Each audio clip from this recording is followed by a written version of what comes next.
Hi all.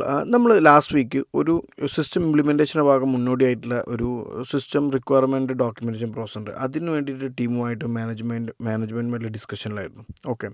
അപ്പോൾ ആ ഡിസ്കഷനിൽ നമ്മൾ ഒരു ടീമിൻ്റെ പെർഫോമൻസും കാര്യങ്ങളൊക്കെ ഇവാലുവേറ്റിൻ്റെ ഭാഗമായിട്ട് അതിനെ സിസ്റ്റമാറ്റിക് ആക്കുമ്പം നമ്മൾ അതിനെ റെക്കമെൻഡ് ചെയ്യുന്നതിൻ്റെ റിപ്പോർട്ട്സും കാര്യങ്ങളും എടുക്കാൻ. അപ്പം അവർക്ക് ഒരാൾ റിപ്പോർട്ട്സ് ഇപ്പം ഡിഫറെൻ്റ് ഏരിയയിൽ വർക്ക് ചെയ്യുന്ന ആൾക്കാർ റിപ്പോർട്ട്സ് എടുത്താലും അവർക്കത് പ്രോപ്പറായിട്ട് മനസ്സിലാക്കാൻ പറ്റുന്നില്ല എന്നുള്ളതായിരുന്നു പറഞ്ഞത്.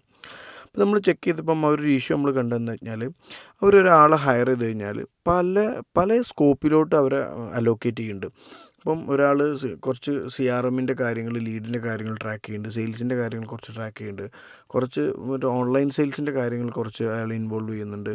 അപ്പം ഈ രീതിയിൽ സ്കാറ്റേഡ് ആയി കിടക്കുക എന്നുള്ളത്. അപ്പം ഫസ്റ്റ് ഓഫ് ഓൾ മനസ്സിലാക്കേണ്ടത് സിസ്റ്റമാറ്റിക് ആയിട്ടുള്ള ഒരു പ്രോസസ്സിലോട്ട്, അതായത് നമ്മൾ സിസ്റ്റമാറ്റിക് ഒരു പ്രോസസ്സിലോട്ട് പോകുമ്പം നമുക്ക് ഒരാളുടെ സ്കോപ്പ് ഒരു പെർട്ടിക്കുലർ ഏരിയയിൽ ഡിഫൈൻഡ് അല്ലെങ്കിൽ വളരെ ഡിഫിക്കൽട്ടാണ്. അവർ സിസ്റ്റമാറ്റിക് ആയിട്ട് ട്രാക്ക് ചെയ്യുന്ന കാര്യങ്ങൾക്ക് വളരെ ഡിഫിക്കൽട്ടാണ്. കാരണം അവർ ഹയറാർക്കി കറക്റ്റ് ആയിരിക്കണം. ആരാണ് റിപ്പോർട്ട് ചെയ്യേണ്ടത് ആ ഹയറാർക്കി കറക്റ്റ് ചെയ്ത് മാത്രമേ നമുക്ക് ആ ഒരു കൺസിസ്റ്റൻ്റ് ആയിട്ട് ആ ഓഡിറ്റും കാര്യങ്ങളൊക്കെ നടത്താൻ പറ്റുള്ളൂ. ഇപ്പം നമുക്കൊരു ക്വസ്റ്റ്യനാണ്, ഇപ്പം ഒരു ബിസിനസ്സിൻ്റെ എല്ലാ സ്റ്റേജിലും ഓരോരുത്തർക്കും ഓരോ കാര്യങ്ങൾക്കും ഓരോരുത്തർ ഹയർ ചെയ്യാൻ പറ്റുമെന്നുള്ളത്. പക്ഷേ അത് പോസിബിളല്ല. പക്ഷേ ഡെഫിനറ്റ് ആയിട്ടെന്ന് വെച്ച് കഴിഞ്ഞാൽ ആ സ്റ്റേജിൽ നിങ്ങളുടെ ഒരു ഓണേഴ്സിന് ഇൻവോൾവ്മെൻറ്റ് വളരെ അധികം ആവശ്യമുള്ള ഇൻവോൾവ്മെൻറ്റുള്ള ടൈമായിരിക്കും. അല്ലാത്ത പക്ഷങ്ങൾ സ്കെയിൽ ചെയ്യണം, സിസ്റ്റമാറ്റിക് ഒരു മിഡ് മാനേജ്മെൻറ്റൊക്കെ വരുന്ന ലെവലിലാണെന്നുണ്ടെങ്കിൽ ഡെഫിനറ്റ്ലി നിങ്ങൾ ഒരാളെ ഹയർ ചെയ്യുന്നത് ഒരു പെർട്ടിക്കുലർ ഹയറാർക്കിക്കൽ ഒരു ഏരിയയിൽ വർക്ക് ചെയ്യുന്നതായിരിക്കണം.